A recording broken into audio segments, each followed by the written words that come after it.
Hey, I'm James from Smoking Dad Barbecue, and I hope you've been enjoying my Char-griller Akorn series. We've put it through its paces against the Kettle Joe, competing against, sub $500. I put it against the Big Joe, costing nearly 7 times more. And this is a good little grill, but it's just missing something from being a great grill. And a few of you have reached out and said, I might be able to upgrade it from good to great for as little as 20 bucks. This has my attention. So today we're gonna find out, is the difference of holding back the Akorn from a good to a great grill a fix that costs less than 20 bucks? Let's find out. So the issue that we are trying to address here is all coming down to temperature control. Despite its entry starting price, it actually comes with some pretty great features that you get on the newer Kamado Joe grills with that control tower top. You've got this nice, precise control up top as well as a sliding vent on the bottom.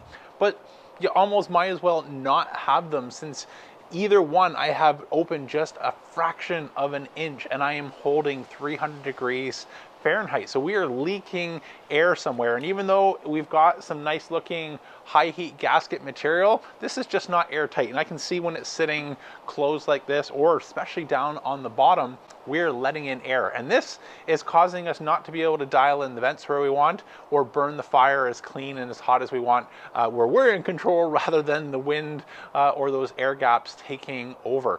So using my own save 10% code I ordered from smokeware.com, a high heat gasket material. You can get this anywhere. Amazon is a great place, your local barbecue store, but save 10% on that, along with a bunch of other things, including now Kamado Joe accessories like the Dojo Joe Tisserie, which is why I mention it, since I'm not aware of anywhere else there's a save 10%, so you might want to check that out.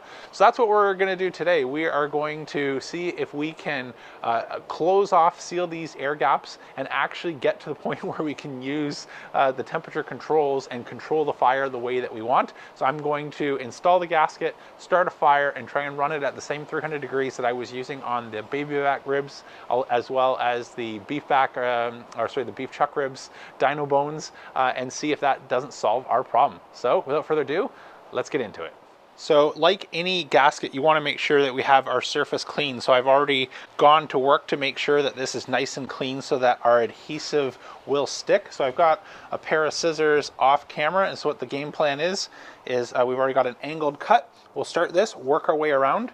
With any gasket, you want to make sure that you are not stretching it. When you start to stretch it, what will happen is the heat hits it, you'll start to lose that seal and the gasket will come off. So we're just going to take our time and naturally follow the curvature of the Akorn here. I'll take you fast forward while we start getting our gasket on.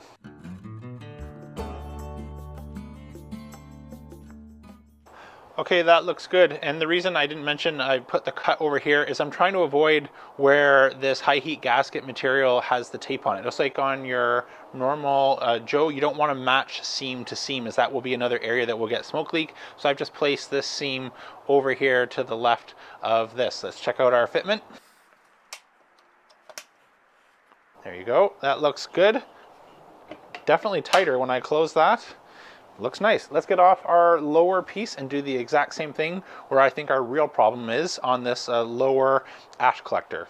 So this, as you can see, the gasket is pressed out, but this latch just doesn't squeeze that very tight. Like, there's hardly any tension, and if I push my fingers in, you can see there's little air gaps. So that's where I definitely think between the two our problem is. And I don't think there's not another set of holes here to move this up a little bit. But if this was about 1/8 of an inch higher, this would actually be have a little bit of clasping force, which would solve the problem.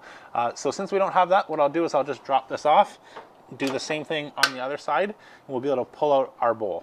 So just like on the base and the dome, you want to make sure this is nice and clean. So I've already taken a stab at cleaning that. So let's get a little bit more gasket material, take this up to the table, and seal off this bottom part. Okay, second verse is just like the first. I'll take you fast forward while we get this on, and we'll go check the fitment in about a minute's time.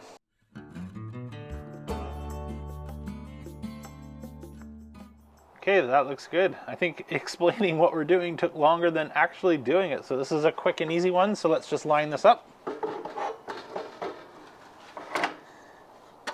and latch up our side. See how our side force is here. Start on my left and over on the right. That is definitely much tighter, getting a much tighter seal. If you can see, it just kind of off frame here. So as you can see here, we're getting a tight seal, squishing that upper gasket and pushing nice and snug. So let's get some charcoal, see how it performs. If I have to open a new bag, I might as well explain what to do for pulling the string out. You can see you've got this one piece of string that starts to run straight right up here. So this is our piece. What you want to do is look for that string that's running straight and pull it through the last few loops that it is in. Let's get this out of the way. See, not yet. Pull that through. There.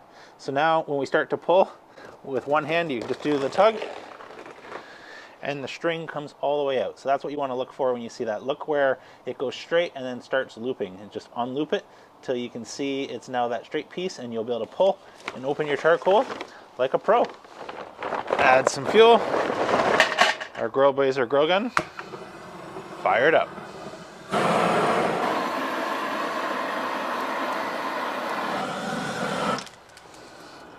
Perfect.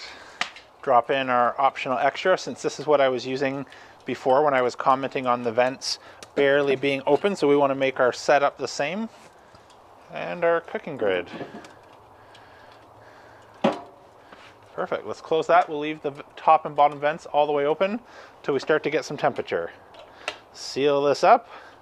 Definitely much tighter. And open. Well, I love it when a plan comes together. We got our acorn up to temperature.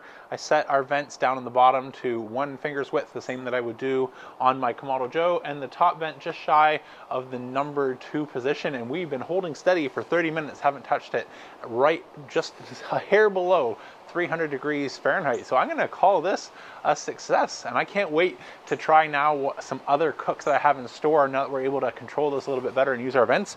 But if you want a little hint, it might involve this. You have to wait and see next time though. I'm James from Second Dad Barbecue signing off. Remember, don't be afraid to fire it up.